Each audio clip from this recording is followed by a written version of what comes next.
और इसी बीच राजा रघुवंशी हत्याकांड से जुड़ी बड़ी खबर है, जहां पर हत्या में इस्तेमाल हथियार की तस्वीर सामने आई है। धारदार हथियार से की थी राजा रघुवंशी की हत्या। गुवाहाटी स्टेशन के पास से खरीदा था हथियार। राजा पर आरोपी विशाल ने किया था पहला वार। राजा ने खुद को बचाने की कोशिश भी की थी। खुद को बचाने में आकाश की शर्ट पर लगा था खून। इंदौर के ट्रांसपोर्ट कारोबारी राजा रघुवंशी की हत्या में इस्तेमाल किए गए हथियार की तस्वीर सामने आई है। इसी हथियार से राजा पर कई वार किए गए थे। जानकारी के मुताबिक पहला वार आरोपी विशाल ने किया था। सूत्रों के मुताबिक राजा ने खुद को बचाने की कोशिश भी की थी। इसी वजह से आकाश की शर्ट पर खून भी लगा था। पुलिस के मुताबिक आरोपियों में इस हथियार को गुवाहाटी रेलवे स्टेशन के पास से खरीदा था आरोपियों ने। तो वहीं राजा रघुवंशी का शव 2 जून को मेघालय के पूर्वी खासी हिल्स जिले के सोहरा के रियायत अर्लियांग में बरामद किया गया। और अब खबर मंडला से है, जहां राष्ट्रीय राजमार्ग 30 पर ग्रामीणों ने एक चक्का जाम किया है। युवक के शव मिलने पर ग्रामीणों ने चक्का जाम किया तो परिजन हत्या की आशंका जता रहे हैं, जिसके चलते चक्का जाम उन्होंने किया। और वहीं इसकी सूचना पुलिस को मिली, जिसके बाद पुलिस मौके पर पहुंची और लोगों का गुस्सा शांत कराया गया।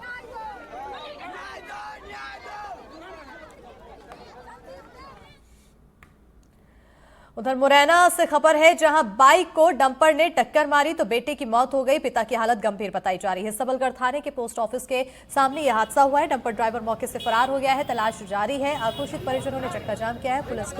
पुलिस के समझाने के बाद चक्का जाम खोला गया है। मुरैना में एक डंपर ने बाइक को टक्कर मार दी है। हादसे में बेटे की मौत हो गई है। पिता की हालत गंभीर बताई जा रही है। सबलगढ़ थाने के पोस्ट ऑफिस के सामने यह हादसा हुआ। हादसे के बाद डंपर ड्राइवर मौके से फरार हो गया, जिसकी तलाश जारी है। हादसे के बाद आक्रोशित परिजनों ने सड़क पर चक्का जाम किया। हालांकि पुलिस के समझाने के बाद जाम खुला और आवाजाही दोबारा शुरू हुई।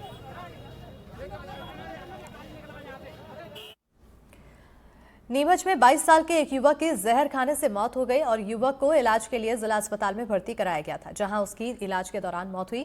जानकारी के मुताबिक युवक राजस्थान के प्रतापगढ़ का रहने वाला था। रविवार रात उसने अज्ञात कारणों के चलते जहर खा लिया था। आनन फानन में उसे नीमच जिला अस्पताल में भर्ती कराया गया, जहां उसने इलाज के दौरान दम तोड़ दिया। फिलहाल पुलिस ने शव को पोस्टमार्टम के लिए भेज दिया और परिजनों को पोस्टमार्टम के बाद शव सौंप दिया।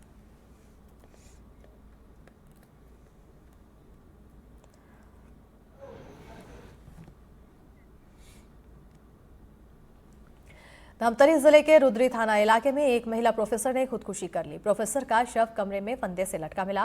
मौके से एक सुसाइड नोट भी बरामद हुआ, जिसमें लिखा है, मम्मी पापा मुझे माफ करना, मैं अपनी मर्जी से सुसाइड कर रही हूं, सॉरी। जानकारी के मुताबिक महिला कॉलेज में अतिथि प्रोफेसर थी। कैलाशपति नगर में किराए के मकान में रहती थी। 13 जून को रायपुर से वापस यहां आई थी। पड़ोसियों ने जब आवाज दिया तो कमरे से कोई प्रतिक्रिया नहीं आई।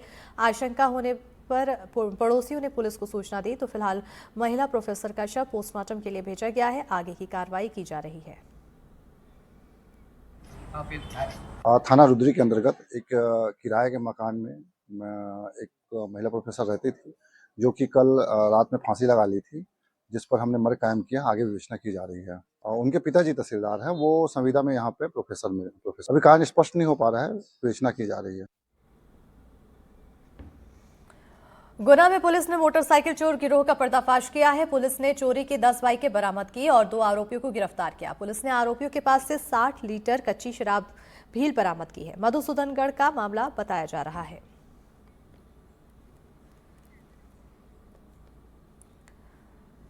बढ़ेंगे आगे। राष्ट्रपति द्रौपदी मुर्मू का 2 दिवसीय इंदौर प्रवास कार्यक्रम 18 और 19 जून को प्रस्तावित है। राष्ट्रपति 18 जून को इंदौर आएंगी। रात्रि विश्राम के बाद वो 19 जून को विश्व सिकल सेल एनीमिया दिवस के तहत बड़वानी में आयोजित प्रदेश स्तरीय कार्यक्रम में शिरकत करेंगी। ऐसे में उनके दौरे को लेकर जिला प्रशासन व्यापक स्तर पर तैयारियों में जुटा है।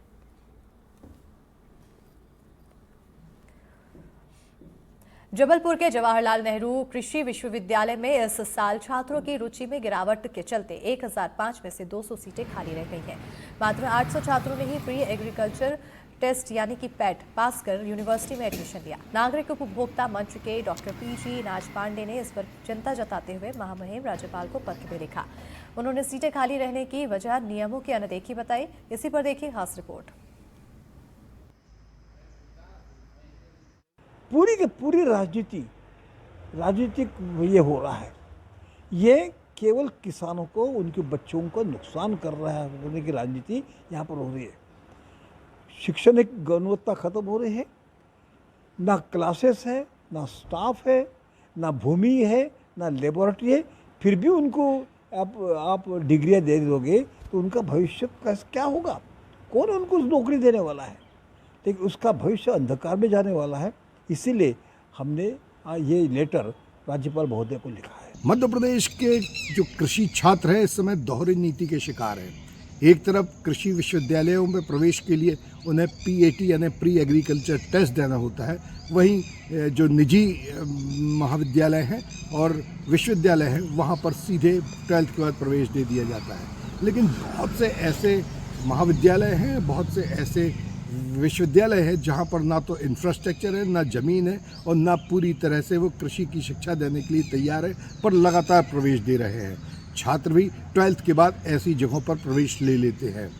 इसका परिणाम ये हुआ कि जो साधन संपन्न कृषि विश्वविद्यालय है वहाँ पर छात्रों की संख्या लगातार कम होती